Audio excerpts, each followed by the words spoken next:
حضرت ابو الفضل العباس علمدار علیہ الصلاۃ والسلام.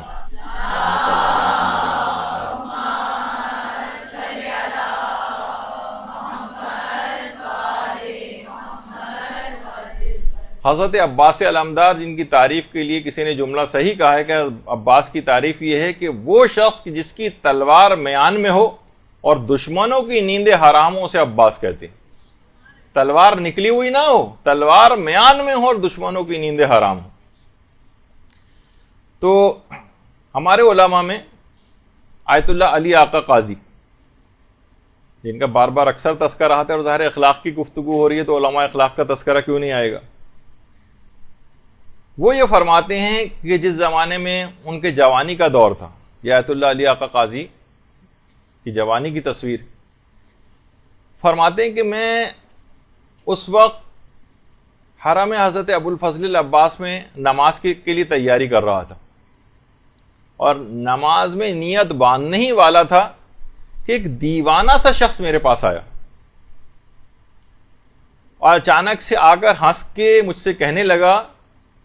بغیر وضو کے نماز نہیں ہوتی، وضو تو کر کے آ جاؤ. کہنے میں حیران اور پریشان رہ گیا. اچھا، عام طور پر وہ افراد جو کہ دائم الوضو رہتے ہیں وہ اکثر یہ ہوتا ہے کہ وضو ٹوٹنے کے بعد بھول جاتے ہیں دوبارہ وضو مثلا اگر نہیں کیا تو نماز کے لیے، کیونکہ ہر وقت عادی ہوتے ہیں کہ بس وضو تو ہے ہی اور نماز کے لیے کھڑے ہو گئے. یہی کیفیت علی آقا قاضی کی بھی تھی. کہہ رہے ہیں میں نے واقعی غور کیا تو میں وضو ٹوٹنے کے بعد میں نے دوبارہ وضو نہیں کیا تھا. اب آپ دیکھیں گے حضرت ابو الفضل العباس کے در کے دیوانے بھی ایسے عرفا ہوتے ہیں.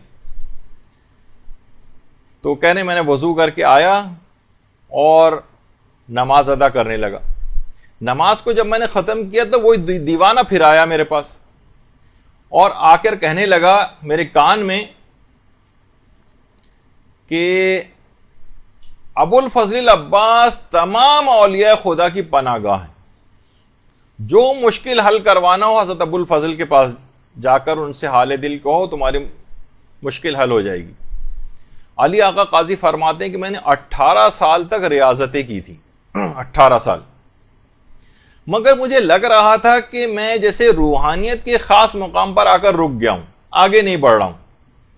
اور روحانیت کا دروازہ کھل نہیں رہا ہے. میں تمام نماز، روزے، اذکار، دعائیں، زیارات، تلاوت، لیکن لگ رہا تھا کہ ان تمام اعمال کو انجام دینے کے بعد بھی عشق پروردگار کی اس کیفیت کے اوپر میں نہیں پہنچ پا رہا ہوں کہ جو مجھے حاصل ہو جانی چاہیے تھی، اور میں گویا ایک لحاظ سے نا امید ہی ہونے لگا تھا. دیوانے نے کان میں جب یہ آ کر کہا کہ حضرت ابو الفضل العباس سے توسل کیوں نہیں اختیار کرتے ہو اور اپنی حاجت ان سے کیوں نہیں کہتے ہو جبکہ وہ تمام اولیاء خدا کی پناہ گاہ ہیں، میں نے تڑپ کر اسی وقت حضرت ابو الفضل العباس علمدار سے توسل کیا کہ مولا میں نے 18 سال تک ریاضتیں کی ہیں، میں نے بہت رنج اور غم اٹھائے ہیں، میری آپ اس دعا کو قبول فرما لیں کہ حجابات برطرف ہو جائیں اور میں پروردگار کی طرف بلند ہو جاؤں. کہنے ادھر میں نے حضرت ابو الفضل العباس سے توسل کیا، ادھر گویا دل کے حجابات برطرف ہونے لگے. اچانک سے میں نے دیکھا کہ جہان کے تمام ذرات کے اندر خدا کے نور کا ظہور ہو رہا ہے. اسی وقت سے کہنے میں نے جس طرف نگاہ اٹھا کر دیکھتا تھا ہر جگہ مجھے لا الہ الا اللہ کی تجلی نظر آنے لگی، اور دیکھا کہ کائنات کے ذرے ذرے سے نور الہی اٹھ رہا ہے، اور اللہ نور السماوات والارض اس کی گویا ایک لحاظ سے تفسیر میری آنکھوں کے سامنے جو ہے وہ آنے لگی. لیکن یہ عارضی کیفیت تھی، یہ چیزیں مجھے نظر آنی بند ہو گئیں. اس کے بعد میں گھر آیا تو زوجہ نے مجھ کو چائے وغیرہ دی، چائے پی. تھوڑی دیر کے بعد میری وہی عرفانی کیفیت پھر دوبارہ آنے لگی. پھر میں گھر کی چھت پر گیا تو وہاں پہ بھی میں نے دیکھا کہ ذرے ذرے سے تجلی پروردگار کا ظہور ہو رہا ہے. دیکھیے اللہم صلی علی محمد وعلی محمد.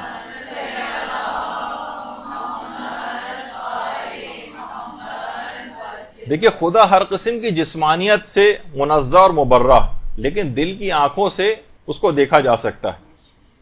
تو فرماتے ہیں کئی مرتبہ ایسی کیفیات ہوئی کہ میں آسمانوں کے اوپر نگاہ کرتا تھا، ہر جگہ کے اوپر نگاہ کرتا تھا، ہر جگہ مجھے تجلی پروردگار اور گویا اس کا نور بکھرا ہوا نظر آتا تھا، یہاں تک کہ میری کیفیت مستقل ہو گئی. اور اس کے بعد فرماتے ہیں کہ بہرحال پھر اس کے بعد آپ گھر تشریف لے آئے, پھر کیفیت پوری مستقل ہو گئی, اور یہ واقعہ بھی ان کو اس میں ملتا ہے. ایک دفعہ مکمل طور پر زلزلہ آیا کہ پورا گھر گر گیا, اور پورا گھر گر گیا. سارے طالب علم جو گھر میں درس دیتے تھے سارے طالب علم اٹھ کر بھاگے, لیکن آیت اللہ علی آقا قاضی اپنی کرسی پر اسی طریقے سے بیٹھے رہے کہ جب حفاظت کرنے والا پروردگار ہے, اور یہ بات کہتے تھے کہ تم دعوی توحید کرتے ہو لیکن پھر بھی مغلوب اور پریشان ہو جاتے ہو. لوگ ہوتا ہے نا کہ فوراً مغلوب اور پریشان ہو جاتے, ذرا سی کوئی نامساعد حالات آئے, کچھ آئے, فوراً مغلوب اور پریشان ہو گئے اس سے. اور ان کے شاگرد بھی کہتے ہیں کہ ایک دفعہ ہم مسجد سہلا کے اندر بیٹھے ہوئے درس دے رہے تھے ہمیں, تو ایک بڑا سا سانپ نکل کر آ گیا. سارے طالب علم ڈر کر بھاگے سانپ سے, لیکن علی آقا قاضی وہیں پر بیٹھے رہے اور کہا مت باذن اللہ, اللہ کے حکم سے مر جا. اور اسی وقت سانپ بے حس و حرکت ہو گیا, اور اس کے بعد درس دینا شروع ہو گئے. سارے طالب علم دوبارہ بیٹھ کے درس شروع ہو گیا. بار بار پلٹ کر دیکھتے بھی جا رہے تھے, لوگ پریشان تھے, یہاں تک کہ درس ختم ہوا. علی آقا قاضی اٹھ کر گئے تو طالب علم باقاعدہ ایک لکڑی وغیرہ لے کر آئے, اور اس کے بعد سانپ کو ہلا جلا کر دیکھتے رہے کہیں زندہ تو نہیں, لیکن وہ واقعی مر چکا تھا. تو حضرت عباس علیہ الصلوۃ والسلام کے توسل سے علماء نے کتنے بڑے بڑے مقامات کو حاصل کیا ہے. علی آقا قاضی کے متعلق جو بھی آپ باتیں سن رہی ہیں, آپ اس سے پہلے بھی ان کا کتنا تذکرہ آیا اور کتنی ان کی کراماتیں آئیں, ذکر ہو چکی ہیں, تو آپ کے دماغ میں آتا ہے نا کہ کیسے اس مقام کو حاصل کیا.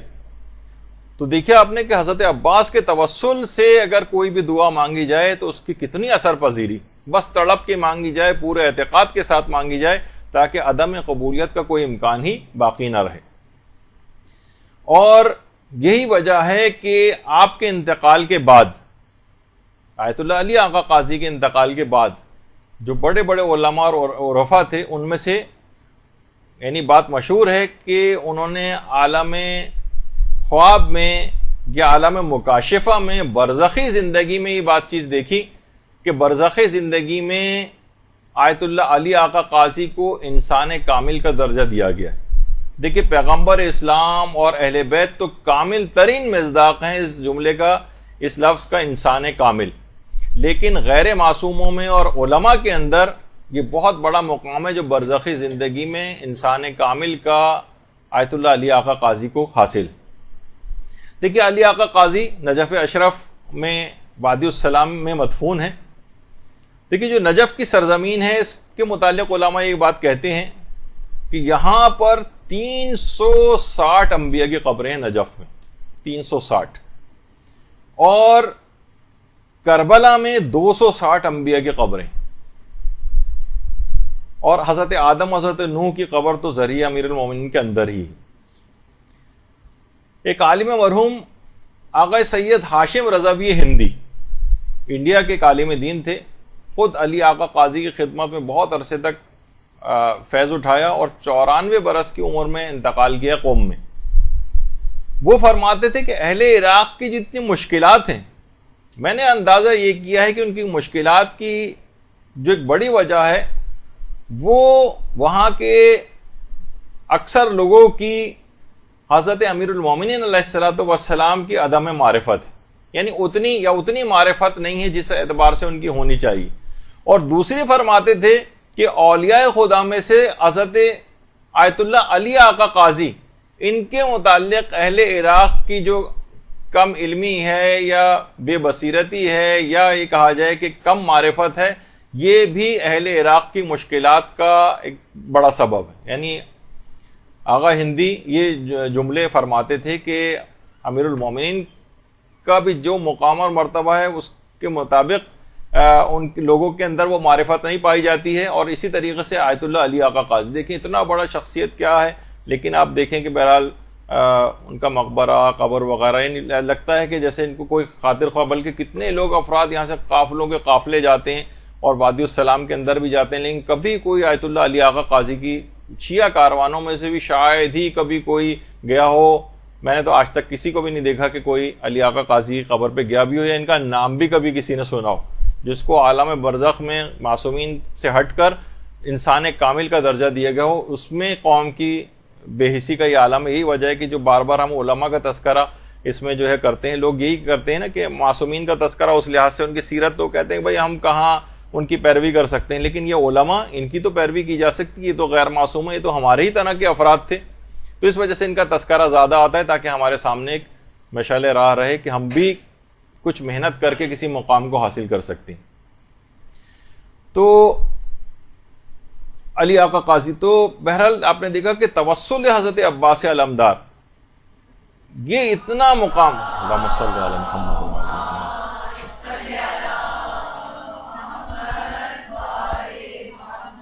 کتنا بڑا مقام دلوا گیا علی آقا قاضی. اور آج حیران ہوں گے کہ جو انحرافات اور فتنے پھیل رہے ہیں اور سوشل میڈیا کے اوپر بہت زیادہ اس کے اوپر کام ہو رہا ہے, اس میں آج کل سوالات اٹھائے جا رہے ہیں کہ کیا حضرت ابوالفضل العباس کو باب الحوائج کہنا صحیح ہے, کیا ان کو توسل اور واسطہ بنایا جا سکتا ہے. ایسے ایسے سوال, اشکالات اٹھانا, لوگوں کے دماغوں کو مسموم کرنا, زہر آلود کرنا, یا شک ڈالنا, یہ آج کل ایک کام اس سلسلے میں بہت بڑھتا جا رہا ہے. تو علماء اور مراجع اس کے آگے سفارہ ہیں, باقاعدہ آیت اللہ شبیری زنجانی نے ان کی اپنی آفیشیل ویب سائٹ پہ ہے کہ یہ بالکل امور قطعیہ میں سے ہے دین کے کہ حضرت ابوالفضل العباس یہ باب الحوائج ہیں, اس میں کوئی شک و شبے کی بات ہی نہیں ہے, یہ قطعی امور کے اندر سے. ایک بزرگ عالم دین سے ایک دفعہ کسی نے پوچھا تھا کہ ایک سوال ہے کہ مقام حضرت عباس علمدار افضل ہے مقام سلمان فارسی. کہا جاتا ہے نا کہ دیکھیے سلمان فارسی ایمان کے 10 درجے کے اوپر فائز ہیں. ان عالم نے کہا خبردار ایسا سوال بھی دوبارہ مت کرنا, خواہ سلمان ایمان کے 10 درجوں پر فائز ہوں, مگر یہ بات یاد رکھ لو کہ ابوالفضل العباس ایسی شخصیت کا نام ہے جن کی ایک نگاہ لطف سے سلمان بن جاتا ہے. اللہم صلی علی محمد.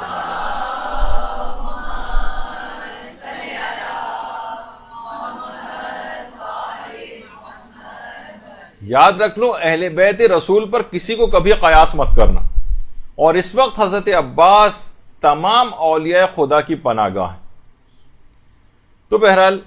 اتنا بڑا مقام حضرت عباس کا کہ علماء کہتے ہیں کہ امام حسین کا ایک جملہ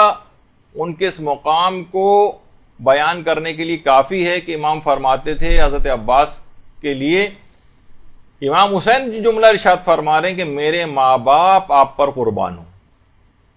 کتنا بڑا مقام اور مرتبہ, یہ مذاق جملہ نہیں, یہ کوئی کمتر جملہ نہیں. حضرت عباس کی مقام اور فضیلت کو بیان کرنے کے لیے بہت کافی کہ امام حسین جیسا امام وقت کہے کہ میرے ماں باپ آپ پر قربان.